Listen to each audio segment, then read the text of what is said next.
नमस्कार विद्यार्थियों, हिंदी साहित्य एवं व्याकरण में आपका स्वागत है। इससे पहले हम जो गद्य काल है उसके 3 युगों के बारे में पढ़ चुके हैं। ये उसका गद्य काल का चतुर्थ जो युग है प्रगतिवादी युग।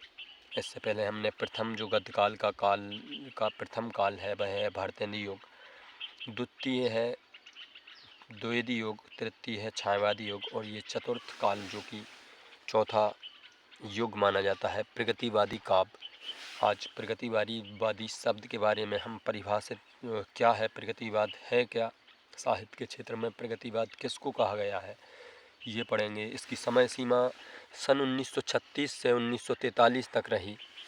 इसका जो प्रगतिवादी युग का समय था 1936 से 1943 तक। प्रगतिवाद का प्रारंभ सन 1936 में हुआ। 1936 से 1943 के बीच के काल को कविता में प्रगतिवादी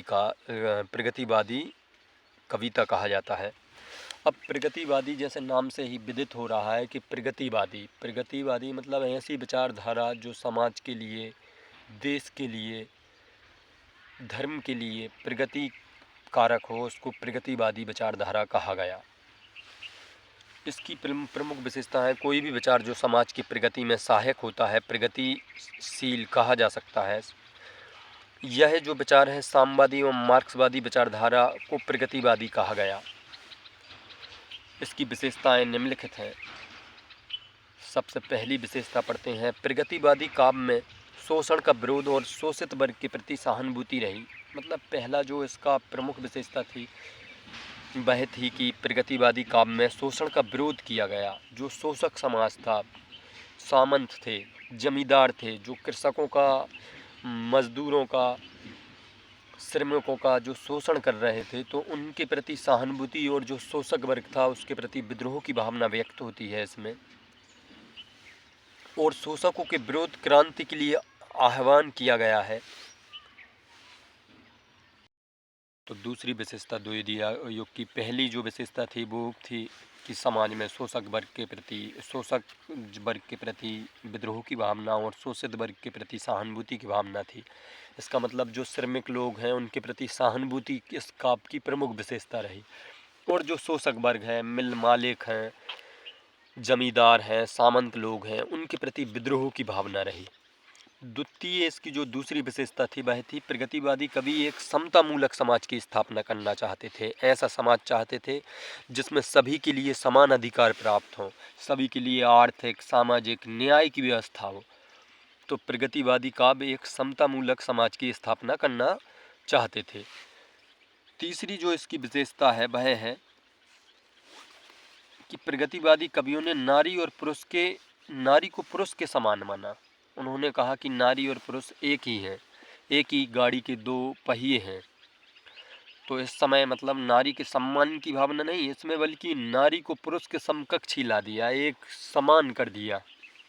चौथी विशेषता इसकी रही कि प्रगतिवादी साहित्य में यथार्थ को प्रकट किया गया। मतलब जो भी कुंठा, त्रस्त, जो भी जिस प्रकार की कवियों की स्थिति थी, जो उन्होंने समाज में जिस स्थिति को देखा उसी को अपना काव्य का रूप दिया। मतलब वही जो यथार्थ का जो भावना थी उसी को काव्य का रूप दिया गया।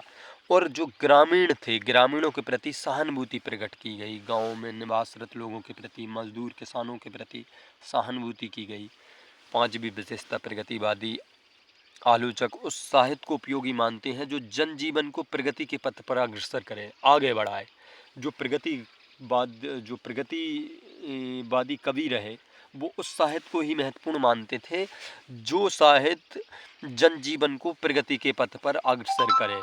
मतलब इस समय यह निर्णय जो प्रगतिवादी युग था उसमें यह निर्णय लिया गया कि साहित्य का उद्देश्य कुछ होना चाहिए। साहित्य का उद्देश्य ऐसा होना चाहिए जो समाज को मनोरंजन ना करते हुए समाज में जो व्याप्त बुराइयां हैं, जो कमियां हैं, उनको दूर करें।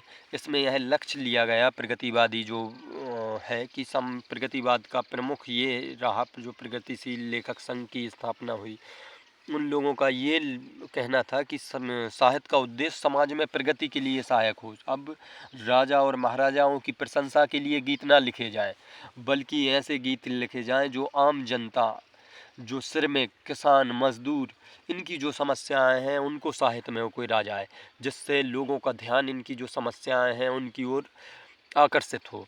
तो प्रगतिवादी काव्य की हमने विशेषताएं पढ़ी यहाँ, कि इसमें सबसे पहली जो विशेषता थी उसकी ये विशेषता थी कि यहाँ शोषक वर्ग था, उसके प्रति विद्रोह की भावना थी, और शोषित वर्ग थे जिनका शोषण किया जा रहा था, मजदूरों, किसानों, जो जमींदार थे उनको, जो किसान मजदूर थे उनके द्वारा बहुत शोषण किया जाता था, मतलब जो जमींदार थे उनके द्वारा किसानों का।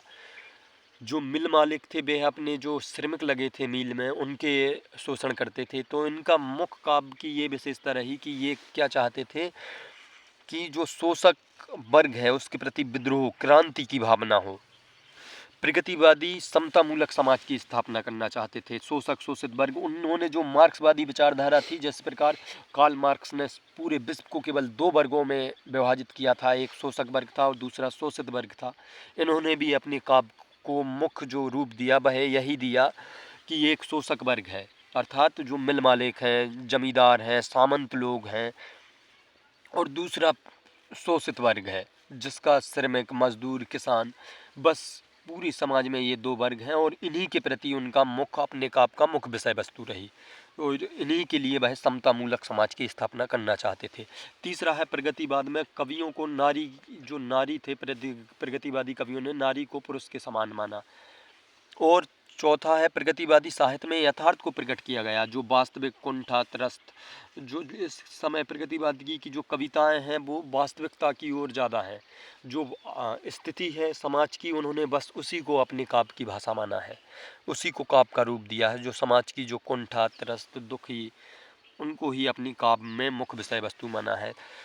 चौथा है, प्रगतिवादी साहित्य को यथार्थ का प्रकट करना चाहते थे। और पांचवा है, प्रगतिवादी जो आलोचक थे उनका मानना था कि साहित्य का उद्देश्य जनजीवन में परिवर्तन और प्रगति लाना होना चाहिए। अब प्रगतिवादी जो कवि हैं उनके बारे में पढ़ते हैं। इसके प्रमुख कवि हैं नागार्जुन। नागार्जुन, इनका जन्म सन 1911 में हुआ और 1998 में इनकी मृत्यु हुई। नागार्जुन का जन्म 1911 सन, मृत्यु 1998 में हुई। इनके द्वारा प्रमुख जो रचनाएं हैं, युगधारा, तुमने कहा था, भस्मांकुर, ये इनकी प्रमुख रचनाएं रही। नागार्जुन, जब भी आ जाए कि प्रगतिवादी कवि के किसी एक कवि का नाम लिखिए तो याद रखिए नागार्जुन इसके प्रमुख कवि हैं, और इनकी एक रचना युगधारा और तुमने कहा था। दूसरे जो कवि हैं भाई केदारनाथ अग्रवाल हैं, प्रगतिवादी काव्यधारा के। इनका जन्म भी 1911 में हुआ, मृत्यु सन 2000 में हुई।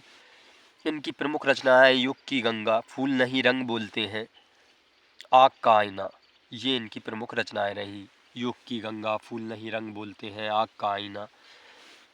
जो तीसरे कवि हैं वो हैं त्रिलोचन। त्रिलोचन, इनका जन्म 1917 में, मृत्यु 2007 में। धरती, इनकी प्रमुख रचनाएं धरती, जीने का कला, मैं उस जनपद का कवि हूँ, ये इनकी प्रमुख रचनाएं थीं। और चौथे जो कवि हैं प्रगतिवादी काव्यधारा के, वह हैं रांगे राघव। इनका जन्म सन 1923 में, मृत्यु सन 1962 में। और इनकी अगर अपन रचनाएं पढ़ें तो अजय, खंडर, मेधावी, पांचाली इनकी प्रमुख रचनाएं हैं। आज हमने प्रगतिवादी साहित्य के बारे में पढ़ा और उनके प्रमुख कवियों को। ठीक है, फिर अब अगले नेक्स्ट वीडियो में मिलते हैं।